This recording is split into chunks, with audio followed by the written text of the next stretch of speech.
শোনো না, অনেক দিন বাইরে খাই না, চলো না আজকে একটু রেস্টুরেন্টে খাই। রেস্টুরেন্টে? কিন্তু রেস্টুরেন্টে তো অনেক টাকা বিল হয়ে যাবে, জানো তো মাসের শেষ। সামনে একটা ধাবা রয়েছে, চলো ধাবাটাই খাই। আরে চলো না, একটা দিনই তো, এই ধাবাতে যে টাকাটা নেবে রেস্টুরেন্টেও সেই টাকাটাই নেবে। এই ধাবার থেকে রেস্টুরেন্টের খাবারের টেস্ট অনেক বেশি, চলো না প্লিজ প্লিজ। এরকম হয় নাকি ধাবাতে? আরে তুমি চলো, তারপর তো দেখো আমি 100% শিওরিটি দিচ্ছি, চলো। অনেক টাকা বিল হবে মনে হচ্ছে, 2-3 হাজার টাকার তো উপরেই হবে। আরে মোটে 200 থেকে 300 টাকা বিল হবে, এর থেকে বেশি হবে না, তুমি চলো। 200-300 টাকা রেস্টুরেন্টে? আরে হ্যাঁ রে বাবা, চলো চলো। এই দেখে তো অনেক দামি মনে হচ্ছে, যাওয়াটা কি উচিত হবে? আরে তুমি টেনশন করছো কেন, আমি তো আসছি আর আমার বান্ধবীরা তো এসছে, 200 থেকে 300-র মধ্যে হয়ে যাবে, চলো। তুমি এখানে বসো।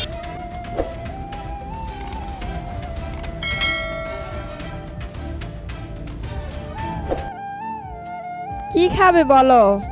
এখানে আসার কি ছিল, সামনের ধাবাটাই চলো, অনেক দামি দেখে মনে হচ্ছে। তুমি যাই ইচ্ছা অর্ডার করো, কিচ্ছু হবে না, বলো কি খাবে। ঠিক আছে, তুমি যা খাবে নিজের জন্য নাও, আর ওই আমার জন্য একটু কম দামি দেখে কিছু নিয়ে নাও। তুমি এত টেনশন কেন করছো, তুমি ভালো মন্দ কিছু খাও না। ওকে, আমি অর্ডার দিচ্ছি, তুমি বসো, আমি অর্ডার দিয়ে আসছি। তার আগে দেখবো কারা শয়তানকে হারিয়ে আল্লাহকে ভালোবাসে। যারা আল্লাহকে ভালোবাসে তারা ভিডিওতে লাইক দিয়ে চ্যানেলটা সাবস্ক্রাইব করে দাও। আর যারা শয়তানকে ভালোবাসে তাদেরকে লাইক সাবস্ক্রাইব কিছু করতে হবে না, কমেন্ট করো আল্লাহ আকবার। হ্যাঁ ম্যাডাম। হ্যাঁ, 2টা হটকা নুডলস হবে, কোল্ড কফি হবে আর 2টা স্যান্ডউইচ। আচ্ছা ম্যাডাম। হ্যাঁ বলছি দাদা, যতই বিল হোক না কেন আপনি বাহিরে 200 থেকে 300 টাকার মতো বিল করে দেবেন প্লিজ, আর বাকি যে টাকাটা হবে সেটা আমি আপনাকে পার্সোনালি দিয়ে দিচ্ছি। মানে ম্যাডাম এরকম তো এখানে হয় না, আমি এখানকার ম্যানেজার, এরকম আগে কখনো হয়নি। প্লিজ দাদা একটু চেষ্টা করুন না, আসলে আমার খুব সুবিধা হবে আমার হাজবেন্ডের জন্য। না ম্যাডাম সরি, এরকমটা হবে না।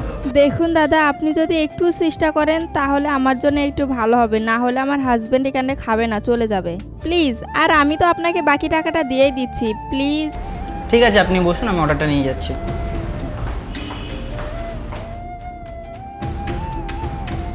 নেক্সট পার্ট চাইলে কমেন্ট করো।